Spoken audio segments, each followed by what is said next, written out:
ત્યાર પછી તમારી નોટબુકમાં 16 નંબરનો દાખલો છે.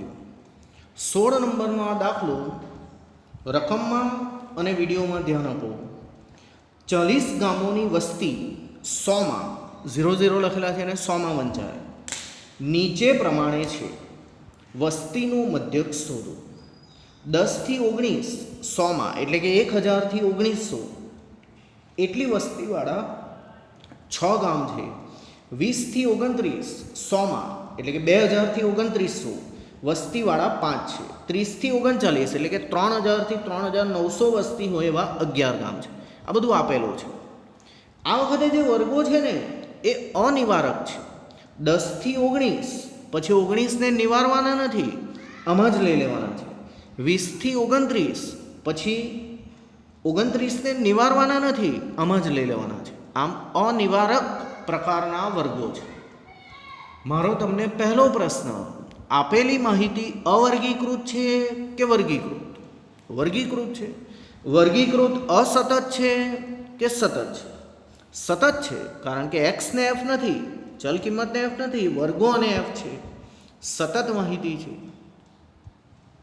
ત્રીજી વાત, શું વર્ગ લંબાઈ સમાન છે? હા, વર્ગ લંબાઈ સમાન છે.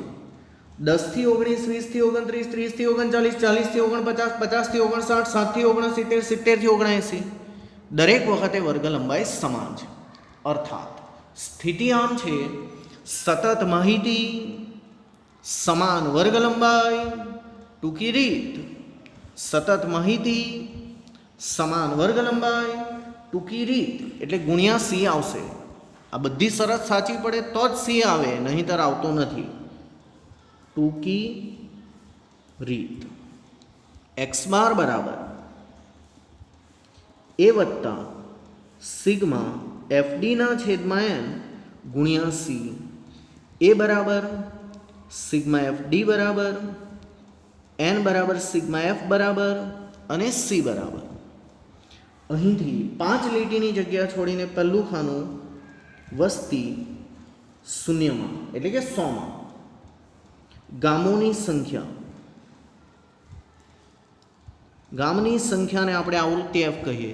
અરે એક્સ તો છે જ નહીં, પરંતુ સતત માહિતીમાં એક્સનું કામ મધ્ય કિંમત કરે છે એવું આપણને હવે મોડે થઈ ગયું. અવર્ગીકૃત માહિતીમાં એક્સ એટલે અવલોકન, વર્ગીકૃત અસતત માહિતીમાં એક્સ એટલે ચલ કિંમત અને વર્ગીકૃત સતત માહિતીમાં એક્સ એટલે મધ્ય કિંમત. એક્સનું નવું નામ ડી. એક્સ ઓછા એ ભાગ્યા સી, અહીંયા સી આવે તો અહીંયા બી સી આવે. F D. વર્ગો, આવૃત્તિ, મધ્ય કિંમત ડી એફ ડી.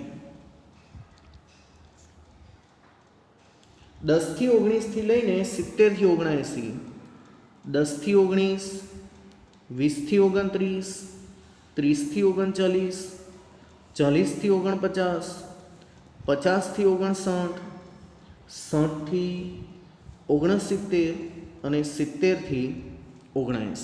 આવૃત્તિ 6, 5, 11, 12, 3, 2, 1. મધ્ય કિંમત એટલે અધઃ સીમા વત્તા ઉર્ધ્વ સીમા ભાગ્યા 2. 10 વત્તા 19, 29 ભાગ્યા 2 એટલે જવાબ આવ્યો 14.5. 20 વત્તા 29, 49 ભાગ્યા 2 એટલે જવાબ આવ્યો 24.5.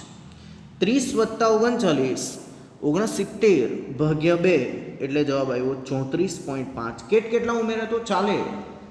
10. એનું કારણ છે કે વર્ગ લંબાઈ સમાન છે 10.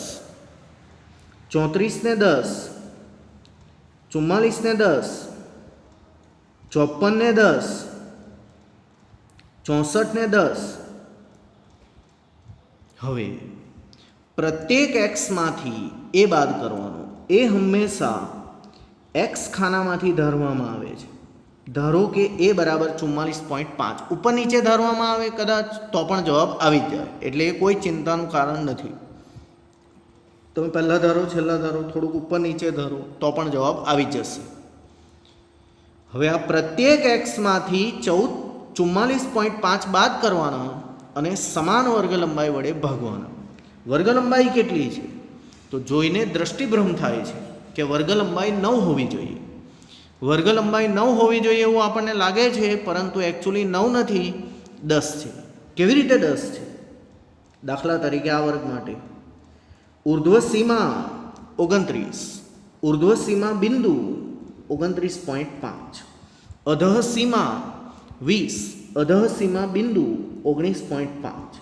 29.5 માંથી 19.5 જાય એટલે 10 જવાબ આવશે, 10.0. આમ વર્ગ લંબાઈ 10 છે.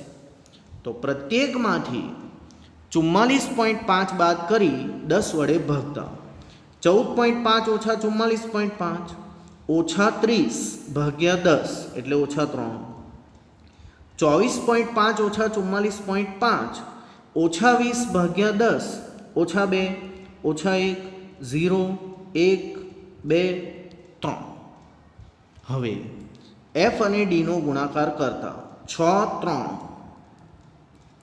5 2 11 1 12 0 3 1 2 2 1 3 સિગ્મા એફ એટલે કે એન સિગ્મા એફ ડી ગણતા 40 ગણતા ઓછા 29. 40 ઓછા 29 સમાન વર્ગ લંબાઈ 10 અને એ એટલે ધારેલા આપણે 44.5. મૂલ્યો સૂત્રમાં મૂકી દેતા 44.5 વત્તા ઓછા 29 ભાગ્યા 40 ગુણ્યા 10.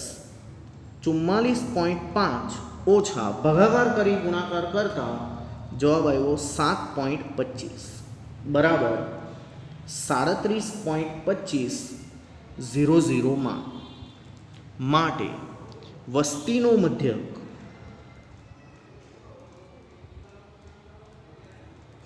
x બાર બરાબર 37.25 100 મેં તમને અનિવારક વર્ગોવાળા એક સમાન 2 દાખલાઓ કરાવ્યા.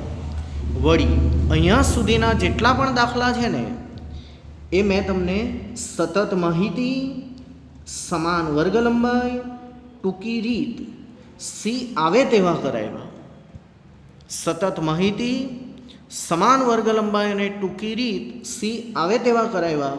હવે પછીથી હું તમને આ સી ન આવે એવા દાખલા કરાવીશ, એટલે કે અસમાન વર્ગ લંબાઈવાળા કરાવીશ.